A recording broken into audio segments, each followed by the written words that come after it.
Salams, this is People's Dispatch, and you're watching the Daily Roundup, our bulletin of some of the top news stories from around the world. Here are today's headlines. US political prisoner Mutulu Shakur granted parole after 36 years in jail. Peruvians march in support of President Pedro Castillo. And Canada's football chief says a historic new deal is on the cards in the context of gender pay parity. First up, after 36 years in prison, the US Parole Commission has granted parole to political prisoner Mutulu Shakur, who is now 72 years old. The decision was made public on the 10th of November.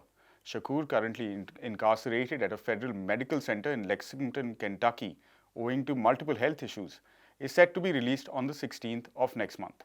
The decision comes after decades of pressure from activists and the discovery by prison doctors that Shakur has only months to live. I quote now, "This is a moment for celebration over and above anything else." And then a continued rededication to free all of the political prisoners who continue to remain behind bars. End quote. That was Eugene Puryear, host at Breakthrough News and author of Shackled and Chained, Mass Incarceration in Capitalist America. Shakur is a black liberation fighter and a revolutionary health worker, renowned for his participation in and leadership of the Lincoln Detox Center. The Lincoln Detox Center was a project of the revolutionary Puerto Rican diaspora group Young Lords, designed to holistically rehabilitate poor and working class drug addicts in New York City. True to its ideological foundations, the detox program used the addiction treatment drug methadone, then incorporated holistic healing methods such as acupuncture to wean patients slowly off the medication. The program also used socialist political education and community service as methods of healing. Shakur has been imprisoned for his alleged involvement in a 1981 bank robbery and escape of fellow political prisoner Assata Shakur. According to supporters, the case contains numerous irregularities. Shakur has made numerous attempts also at achieving freedom.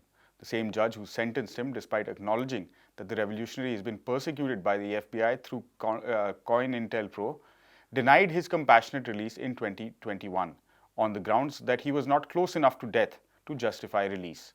In May this year, the United States Federal Bureau of Prisons doctors estimated that he has only 6 months to live. This put the entire incarceration system in a tough position. Would they allow a well-respected elder to die in prison? Shakur was incarcerated under federal sentencing guidelines known as old law, as he was convicted before 1987. This means that the decision to parole him rests with the antiquated US Parole Commission, which was meant to be phased out 2 decades ago. The continued existence of the commission rests solely on the fact that there are around 200 prisoners still jailed under old law. And finally, it was not courts that granted Shakur's release, but the parole commission caved under pressure from activists in October, paroling him with less than 6 months to live.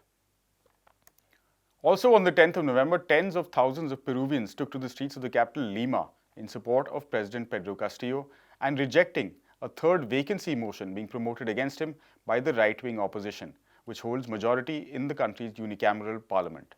Under the banner "The Taking of Lima," workers, students, peasants, and indigenous people from various parts of the country came to the capital to condemn repeated attempts by the country's right-wing forces to remove Castillo from power. Citizens gathered at the San Martin Plaza and marched to the Congress of the Republic in defense of democracy, raising anti-coup slogans. Protesters demanded that the president shut down Congress and called for fresh legislative elections.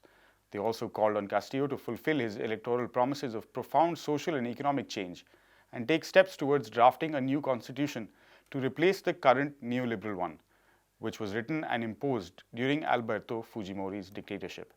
Citizens also demanded the resignation of Attorney General Patricia Benavides, who, in collusion with the opposition, planned to oust the president last month and accused him of crimes of corruption and criminal organization. Back on October 12th, Benavides filed a constitutional complaint with Parliament, following which opposition parties began collecting signatures to seek a third vacancy motion. In contrast to a discredited campaign in mass media against the protests, in which they claimed that the demonstrations would be violent, citizens marched peacefully and without friction with the police. Agents escorted them on the route to Congress and stopped them 1 block short of the Legislative Palace. In the end, however, a small group of demonstrators did clash with the police, who then repressed the march with tear gas. The march was called for by the National Assembly of Peoples, a platform of political and social organizations as well as trade unions, and took place a day after the President of Congress, Jose Williams, refused to hold a vote in a plenary session on a confidence motion presented by Pedro Castillo on the 9th of November. The motion seeks approval for a constitutional reform aimed to guarantee the country's political stability and generate favorable governance conditions. The left-wing government led by President Castillo and the opposition-controlled Congress have been at odds with each other since both powers took office in July 2021. And finally, Canada's soccer president Nick Bontis told reporters that ongoing labour talks with the Canadian men and women's teams will produce an epic, historic deal for pay equity. The association's collective bargaining agreement with the women's team expired in December last year.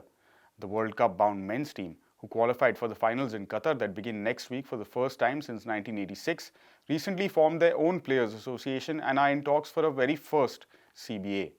Bontis said that he had connected with women's captain Christine Sinclair, Sophie Schmidt, and other senior players, as well as their legal counsel, in late January, telling them that something very different was on the cards.